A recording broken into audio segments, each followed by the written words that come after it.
જય સિયારામ, જય ગૌ માતા।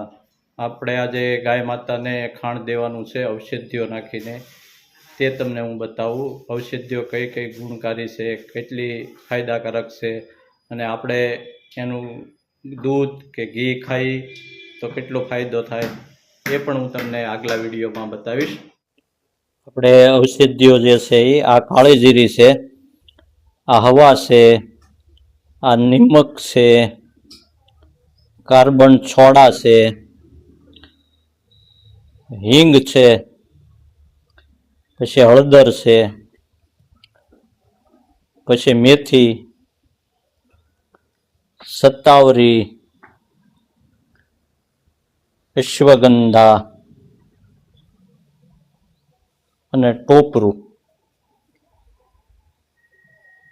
અને લાપસી આપણે બનાવી છે। એમાં આપણે બધું એડ કરશું અને પછી બધી ગાયોને આપણે એમાં નાખી દઈશું ખાણમાં। જે આપણે ખાણમાં નાખવાની છે, જો આપણે આ જે સર્વોત્તમ દાણ અમારે છે ભાવનગર જિલ્લામાં, એનો આ દાણ છે, પછી આ મકાઈ અને ઘઉં અને અડદ ને એ બધું મિક્સ દાણ છે। પછી આ કોટન એટલે આપણે કપાસિયા પાપડો કહીએ તે છે, ટોપરા ખોળે ત્યાંની અંદર મિક્સ કરેલો છે આપણે।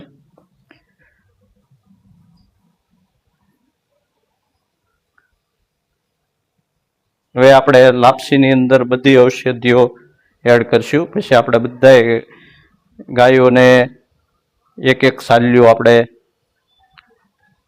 ખાણમાં નાખશું। હવે આપણે જે ઔષધિઓ છે એ આપણે લગભગ 5 થી 6 ગાયો દોવા દઈએ છે, એટલે આપણે 150 ગ્રામ જેવું નાખ્યું, એટલે 30 ગ્રામ જેવી માત્રામાં આપણે આપશું એને। જો આ કાળી જીરી છે, પછી આ હવા છે,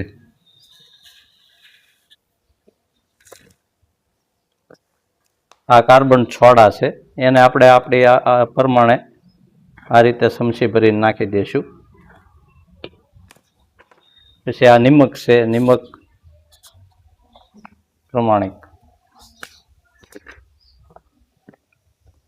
હિંગ છે, હિંગ આપણે 150 ગ્રામ જેટલી નાખશું।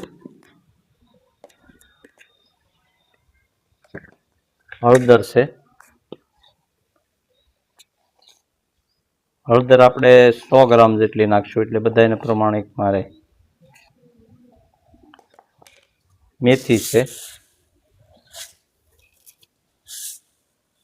150 ગ્રામ જેટલી મેથી નાખશું આપણે। સત્તાવરી છે, સત્તાવરીની આપણે 50 ગ્રામ જેટલી જ નાખશું।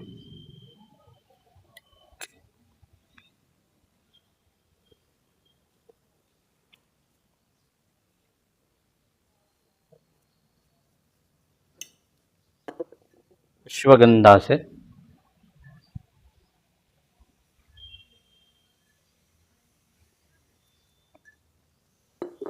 હવે બધું આપણે હાથથી મિશ્રણ કરી નાખશું।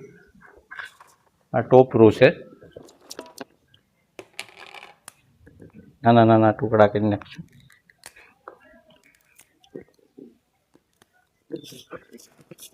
બધું આ રીતે મિશ્રણ કરી આમાં તેલ હજી આપણે થોડુંક નાખશું।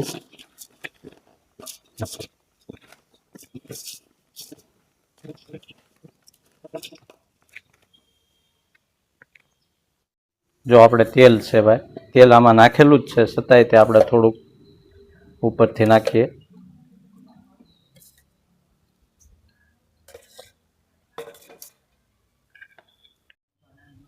જો આ બધી ગાયોને આપણે હવે ખાણમાં એડ કરી દઈએ।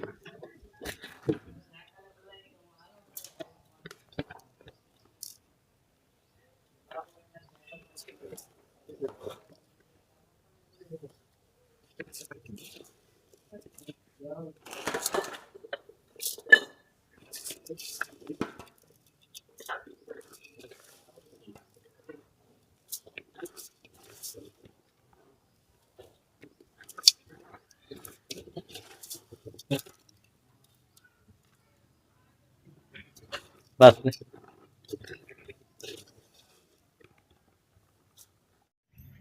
આપણે જે ગાયને ખાણ આપ્યું છે ઔષધિવાળું, જે આપણે એને દૂધનું સેવન કરીએ તો આપણા શરીરને ફાયદો થાય. જે કોઈ પણ રોગ આપણને કે ડાયાબિટીસ બીપી કંટ્રોલમાં રહી શકે છે. અને જે ઘી પણ ખાઈએ તોય આપણને એનાથી ઘણી ફાયદાઓ થાય છે. જય સિયારામ, જય ગૌ માતા.